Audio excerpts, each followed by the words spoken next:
ಹೊಸ ಸಂಚಿಕೆ ಭಾರತೀಯ ಹಣಕಾಸು ವ್ಯವಸ್ಥೆಯ ಲಕ್ಷಣಗಳು futures of Indian financial system. ಭಾರತದ ಹಣಕಾಸು ವ್ಯವಸ್ಥೆ ದೇಶದ ಆರ್ಥಿಕ ಅಭಿವೃದ್ಧಿಗೆ ಬೆನ್ನೆಲುಬಾಗಿದೆ.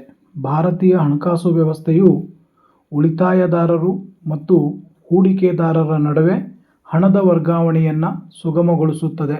ಬ್ಯಾಂಕಿಂಗ್, ವಿಮೆ ಮತ್ತು ಬಂಡವಾಳ ಮಾರುಕಟ್ಟೆಗಳನ್ನೊಳಗೊಂಡಂತೆ ಆರ್ಥಿಕ ಅಭಿವೃದ್ಧಿಗೆ ನೆರವಾಗುತ್ತದೆ. ನಿಯಂತ್ರಕ ಚೌಕಟ್ಟು RBI ಸೆಬಿ ಹೊಂದಿದೆ ಹಾಗೂ ಹಣಕಾಸು ಸಾಧನಗಳು ಷೇರು ಬಾಂಡು ವೈವಿಧ್ಯತೆಗಳನ್ನು ನೀಡುತ್ತದೆ. ಇದರಲ್ಲಿ ಸಾರ್ವಜನಿಕ ಖಾಸಗಿ ವಲಯದ ಸಂಸ್ಥೆಗಳ ಪಾತ್ರ ಮುಖ್ಯವಾಗಿರುತ್ತದೆ. ಭಾರತೀಯ ಹಣಕಾಸು ವ್ಯವಸ್ಥೆಯ ಪ್ರಮುಖ ಲಕ್ಷಣಗಳು: ಆರ್ಥಿಕ ಅಭಿವೃದ್ಧಿಯ ಪಾತ್ರ.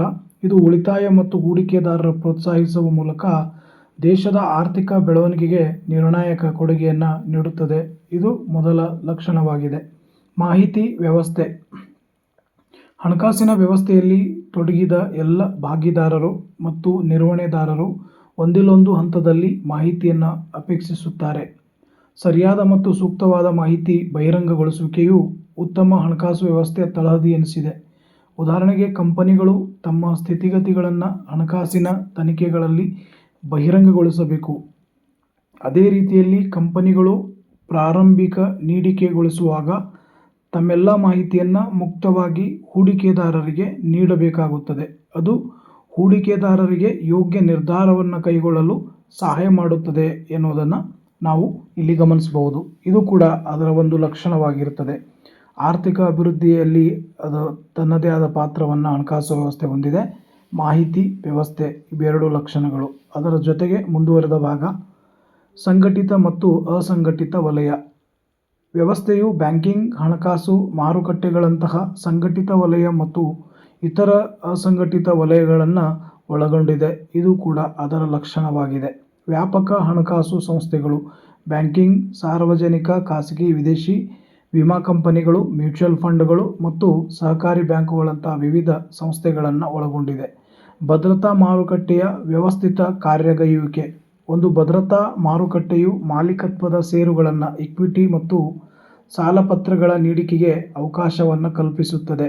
ದಕ್ಷವಾಗಿ ಕಾರ್ಯಗೈಯುವ ಭದ್ರತಾ ಪತ್ರಗಳ ಮಾರುಕಟ್ಟೆಯು ಬಂಡವಾಳ ಮಾರುಕಟ್ಟೆಯಿಂದ ಸಂಗ್ರಹಿಸಿದ ನಿಧಿಗಳನ್ನು ಆರ್ಥಿಕತೆಯ ಹಲವಾರು ಕ್ಷೇತ್ರಗಳಿಗೆ ವ್ಯವಸ್ಥಿತವಾಗಿ ಹಂಚುವ, ಬಂಡವಾಳ ವೆಚ್ಚ ತಗ್ಗಿಸುವ, ದ್ರವತ್ವ ಹೆಚ್ಚಿಸುವ ಮತ್ತು ವಿದೇಶಿ ಹೂಡಿಕೆಯನ್ನು ಆಕರ್ಷಿಸುವ ವಂತೆ ಮಾಡುತ್ತದೆ.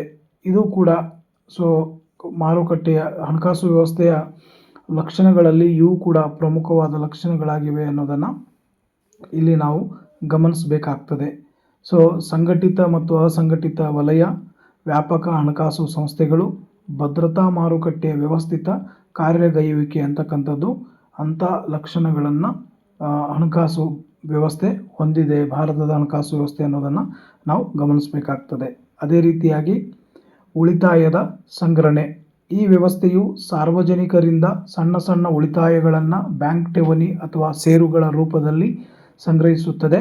ಹೀಗೆ ಸಂಗ್ರಹವಾದ ಹಣವನ್ನು ದೇಶದ ಕೈಗಾರಿಕೆ ಮತ್ತು ಮೂಲಸೌಕರ್ಯ ಅಭಿವೃದ್ಧಿಗೆ ಹೂಡಿಕೆಯಾಗಿ ಬಳಸಲಾಗ್ತದೆ. ವಿವಿಧ ಹಣಕಾಸು ಸಾಧನಗಳು, ಷೇರುಗಳು, ಬಾಂಡುಗಳು, ಉತ್ಪನ್ನಗಳು ಮತ್ತು ಮ್ಯೂಚುವಲ್ ಫಂಡ್ಗಳಂತಹ ನಾನಾ ರೀತಿಯ ಹೂಡಿಕೆ ಆಯ್ಕೆಗಳನ್ನು ಒದಗಿಸುತ್ತದೆ. ನೆಕ್ಸ್ಟ್ ಪಾಯಿಂಟ್, ಬಲವಾದ ನಿಯಂತ್ರಣ ಚೌಕಟ್ಟು. ಭಾರತೀಯ ರಿಸರ್ವ್ ಬ್ಯಾಂಕ್ ಮತ್ತು securities and exchange board of India ನಂತಹ ಸಂಸ್ಥೆಗಳು ವ್ಯವಸ್ಥೆಯನ್ನು ನಿಯಂತ್ರಿಸುತ್ತವೆ. ಮಧ್ಯವರ್ತಿಗಳ ಪಾತ್ರ. ಇದು ಉಳಿತಾಯದಾರರು ಮತ್ತು ಸಾಲಗಾರರ ನಡುವೆ ಪರಿಣಾಮಕಾರಿಯಾಗಿ ಸಂಪರ್ಕ ಕಲ್ಪಿಸುತ್ತದೆ, ನಿಧಿಗಳನ್ನು ನಿಯೋಜಿಸುತ್ತದೆ ಎನ್ನುವುದನ್ನು ಇಲ್ಲಿ ನಾವು ಗಮನಿಸಬೇಕಾಗ್ತದೆ. ಇದು ಕೂಡ ಅದರ ಒಂದು ಪ್ರಮುಖವಾದ ಲಕ್ಷಣವಾಗಿದೆ. ಭಾರತೀಯ ಹಣಕಾಸು ವ್ಯವಸ್ಥೆ. ಭಾರತೀಯ ಹಣಕಾಸು ವ್ಯವಸ್ಥೆ ಅಂತಕ್ಕಂಥದ್ದು ಉಳಿತಾಯದ ಸಂಗ್ರಹಣೆ ಮಾಡುವಂಥ ಲಕ್ಷಣವನ್ನು ಒಳಗೊಂಡಿದೆ. ಬಲವಾದ ನಿಯಂತ್ರಣ ಚೌಕಟ್ಟು ಅಂತಕ್ಕಂಥ ಲಕ್ಷಣವನ್ನು ಒಳಗೊಂಡಿದೆ. ಮಧ್ಯವರ್ತಿಗಳ ಪಾತ್ರ ಅಂತಕ್ಕಂತಹ ಲಕ್ಷಣಗಳನ್ನು ಕೂಡ ಭಾರತೀಯ ಹಣಕಾಸು ವ್ಯವಸ್ಥೆ ಹೊಂದಿದೆ ಅನ್ನೋದನ್ನು ಇಲ್ಲಿ ನಾವು ಗಮನಿಸಬೇಕಾಗ್ತದೆ. ಇವುಗಳ ಜೊತೆಗೆ ಇನ್ನೂ ಹಲವಾರು ರೀತಿಯ ಲಕ್ಷಣಗಳನ್ನು ಭಾರತೀಯ ಹಣಕಾಸು ವ್ಯವಸ್ಥೆ ಹೊಂದಿದೆ ಅನ್ನೋದನ್ನು ಇಲ್ಲಿ ನಾವು ಗಮನಿಸಬೇಕಾಗ್ತದೆ.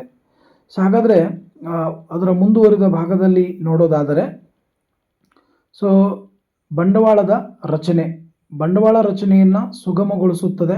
ಹಣಕಾಸು ವ್ಯವಸ್ಥೆಯು ಉತ್ಪಾದನಾ ಚಟುವಟಿಕೆಗಳಿಗೆ ಅಗತ್ಯವಾದ ಹಣವನ್ನು ಒದಗಿಸುವ ಮೂಲಕ ಬಂಡವಾಳ ರಚನೆಗೆ ಸಹಾಯ ಮಾಡುತ್ತದೆ. ಇದು ದೇಶದ ಒಟ್ಟು ಆಂತರಿಕ ಉತ್ಪನ್ನ ಅಂದರೆ GDP ಬೆಳವಣಿಗೆಗೆ ಪೂರಕವಾಗಿದೆ ಮತ್ತು ಉಳಿತಾಯ ಹೂಡಿಕೆಯ ಚಕ್ರವನ್ನು ಚಾಲನೆ ಮಾಡುತ್ತದೆ. ಇದು ಆರ್ಥಿಕ ಬೆಳವಣಿಗೆ ಮತ್ತು ಅಭಿವೃದ್ಧಿಗೆ ಅವಶ್ಯಕವಾಗಿದೆ ಅನ್ನೋದನ್ನು ಇಲ್ಲಿ ನಾವು ಗಮನಿಸಬೇಕಾಗ್ತದೆ. ಅದೇ ರೀತಿ ಅಪಾಯವನ್ನು ನಿರ್ವಹಿಸುತ್ತದೆ. ಅನಿಶ್ಚಿತತೆಯನ್ನು ಕಡಿಮೆ ಮಾಡುವ ಮೂಲಕ ಬೆಲೆ ಮತ್ತು ವಿನಿಮಯಗಳ ಅಪಾಯಗಳನ್ನು ಒಟ್ಟುಗೂಡಿಸಲು ಅಂದರೆ ವಿಮೆ ಉತ್ಪನ್ನಗಳು ಮತ್ತು ರಚನೆಗಳನ್ನು ವೈವಿಧ್ಯೀಕರಣ ಸಾಧನಗಳನ್ನು ನೀಡುತ್ತದೆ. ಅಂದರೆ ಹೂಡಿಕೆದಾರರ ಅಪಾಯಗಳನ್ನು ಹಂಚಿಕೊಳ್ಳಲು ಅದು ಸಹಾಯ ಮಾಡುತ್ತದೆ. ಇದು ಕೂಡ ಭಾರತೀಯ ಹಣಕಾಸು ವ್ಯವಸ್ಥೆಯ ಲಕ್ಷಣಗಳಲ್ಲಿ ಇವು ಕೂಡ ಪ್ರಮುಖವಾದ ಲಕ್ಷಣಗಳಾಗಿವೆ ಅನ್ನೋದನ್ನು ಇಲ್ಲಿ ನಾವು ಗಮನಿಸಬೇಕಾಗತ್ತೆ. ಅದು ಬಂಡವಾಳ ರಚನೆ ಆಗಿರ್ಬೋದು ಅಥವಾ ಅಪಾಯ ನಿರ್ವಹಿಸುವುದಂಥ ಲಕ್ಷಣಗಳನ್ನು ಇಲ್ಲಿ ನಮ್ಮ ಭಾರತದ ದೇಶದಲ್ಲಿ ಒಂದು ಹಣಕಾಸು ವ್ಯವಸ್ಥೆ ಭಾರತೀಯ ಹಣಕಾಸು ವ್ಯವಸ್ಥೆ ಹೊಂದಿದೆ ಅನ್ನೋದನ್ನು ಈ ಮೂಲಕ ನಾವು ಗಮನಿಸಬಹುದಾಗಿದೆ. ಅದೇ ರೀತಿಯಾಗಿ ಅದರ ಒಂದು ಮುಂದುವರಿದ ಭಾಗದಲ್ಲಿ ನೋಡೋದಾದರೆ ತಂತ್ರಜ್ಞಾನ ಆಧಾರಿತ ವ್ಯವಸ್ಥೆ, ಡಿಜಿಟಲ್ ಬ್ಯಾಂಕಿಂಗ್, UPI, ಇ ಪಾವತಿ ವ್ಯವಸ್ಥೆಗಳು ಹಣಕಾಸು ವ್ಯವಹಾರಗಳನ್ನು ಸುಲಭಗೊಳಿಸಿದೆ. ಹಣ ಉಳಿತಾಯ ಮತ್ತು ಹೂಡಿಕೆಗೆ ಉತ್ತೇಜನ, ಜನರ ಉಳಿತಾಯವನ್ನು ಸಂಗ್ರಹಿಸಿ ಉತ್ಪಾದಕ ಹೂಡಿಕೆಗಳಿಗೆ ಹರಿಸುವ ಕಾರ್ಯವನ್ನು ಹಣಕಾಸು ವ್ಯವಸ್ಥೆ ಮಾಡುತ್ತದೆ. ಇದು ಕೂಡ ಅದರ ಲಕ್ಷಣವಾಗಿದೆ. ಪಾವತಿಗಳನ್ನು ಸುಗಮಗೊಳಿಸುತ್ತದೆ. ಸರಕು ಮತ್ತು ಸೇವೆಗಳಿಗೆ ಉದಾಹರಣೆ ಚೆಕ್ಗಳು, ಕಾರ್ಡುಗಳು, ಡಿಜಿಟಲ್ ವರ್ಗಾವಣೆಗಳು ಹಣವನ್ನು ವಿನಿಮಯ ಮಾಡಿಕೊಳ್ಳಲು ಪರಿಣಾಮಕಾರಿಯಾಗಿ ಮತ್ತು ಅನುಕೂಲಕರವಾದ ಮಾರ್ಗಗಳನ್ನು ಒದಗಿಸುವಂತಹ ಒಂದು ಲಕ್ಷಣವನ್ನು ಇದು ಒಳಗೊಂಡಿದೆ. ಹೀಗೆ ಭಾರತೀಯ ವ್ಯವಸ್ಥೆ ಹಲವಾರು ಲಕ್ಷಣಗಳನ್ನು ಒಳಗೊಂಡಿದೆ. ಉಪಸಂಹಾರದಲ್ಲಿ ನೋಡೋದಾದರೆ ಒಟ್ಟಾರೆಯಾಗಿ ಹೇಳುವುದಾದರೆ ಭಾರತದ ಹಣಕಾಸು ವ್ಯವಸ್ಥೆ ಆರ್ಥಿಕ ಸ್ಥಿರತೆ, ಬಂಡವಾಳ ರಚನೆ, ಸಮಗ್ರ ಅಭಿವೃದ್ಧಿಗೆ ಸಹಕಾರಿಯಾಗಿದೆ.